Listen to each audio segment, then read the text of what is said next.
Let's get started. Myth or fact, normal lang sa tumatanda ang pagiging malimutin. Okay, if you listen, it's not true. It's a myth, no? It's a myth. Kasi, syempre, may mga mas bata, 65 or older, most common, but even 50s, 60s, or as I told you, even early as 40, 30, may report na ng Alzheimer's.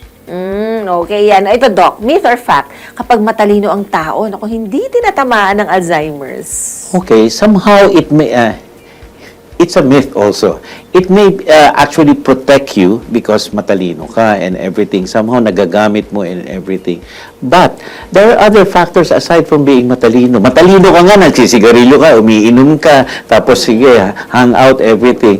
So it doesn't protect you from anything. No? So it's a myth. No? You have to also always think of the individual as a whole. No?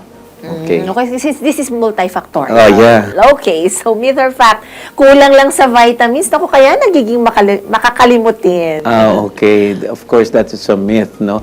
Because definitely, vitamins are helpful in essential and, of course, functioning of our body. But, of course, as I said, as you mentioned a while ago, multifactorial ang Alzheimer's. But, of course, there have been medical conditions which definitely may mimic Alzheimer's because masyadong mababa ang levels ng mga essential vitamins sa katawan natin. Okay, ito po, myth or fact, kapag may history ng Alzheimer's sa pamilya, siguradong magkakaroon ka rin. Okay. Banggitin ko pa yun. Anyway, kung meron man ikaw o ako na may history, of course not. No, you have to remember the fact, it's a predisposition, but it doesn't really mean you will really have it. I want to always say this. You remember the story of Chris Hemsworth? Nagpa-test siya, no? Lumabas na may ano siya. So, in fact, na-depress siya kasi syempre, kahit pa paano, mataas ang predisposition. But of course, his friends encourage him, go back to your movies and everything. It doesn't mean you will have Alzheimer's. Just the same, no? Kung may kapatid yan, no? It doesn't mean you will have Alzheimer's, no? Kasi multifactorial nga. Multifactorial nga siya. Yeah, okay. So ito po, myth or fact, very old people lang ang nagkakaroon ng Alzheimer's disease. Okay, as I mentioned, no. Of course, even younger patients of individuals can have Alzheimer's disease. Basta ang mahalaga is the fact na bukod sa pagkakalimot, nagkakaroon na sila ng problema sa ibang functions ng brain natin at naapektuhan na yung kanyang daily living. And of course, on the basis na wala siyang ibang sakit na maaring that will explain why this is happening.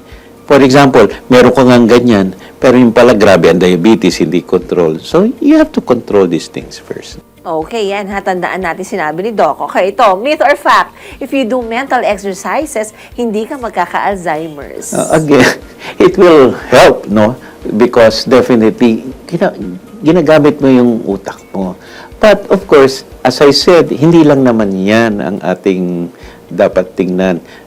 Lifestyle mo, yung ginagamit mo nga pala utak mo pero stress na stress ka pala, no? So those things count. So it may lessen the probability but still not a definite na hindi ka magkakaroon. Yes, at saka hindi rin natin alam consistent ka ba? At saka kailan ka ba nag-umpisa niyang practice na yan, di ba? Yes. Okay, so ito, myth or fact, people with Alzheimer's can no longer live meaningful lives. Okay, I don't want to say so because I think they may be able to live meaningful lives. However, the thing is, it has to be the relatives and the caregiver must have a special role in having the patient live a meaningful life, no? Kaya nga I always say, ang isang virtue na dapat meron tayo, kung meron man tayong kamag-anak na may Alzheimer's, is patience at saka pangunawa. Because definitely, I have seen patients who are somehow not, I may say, satisfied. Masaya sila, na andiyan dyan ang kanilang mag-anak para tingnan siya and everything. At the same time, kahit pa paano, nagagawa nila yung gusto nilang gawin. Yeah, and siguro, Doc, sa takbo ng usapan natin kanina, ang isang nakita kong magandang takeaway here would be,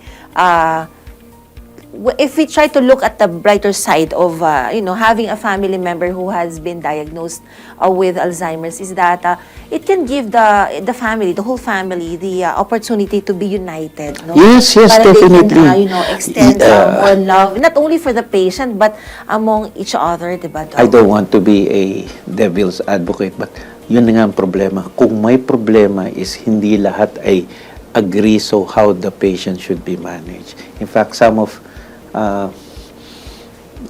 the children or grandchildren take advantage of that fact. And that happens. Tsaka narinig natin yung mga stories na nagkakagulo ang mga pamilya. Kaya- However, pero siguro isipin na lang natin ang mga magulang natin, yan talaga ang nagtiyaga sa atin, nagbigay ng yun na lang ang tingnan natin, yung pasyente mismo. Ano po?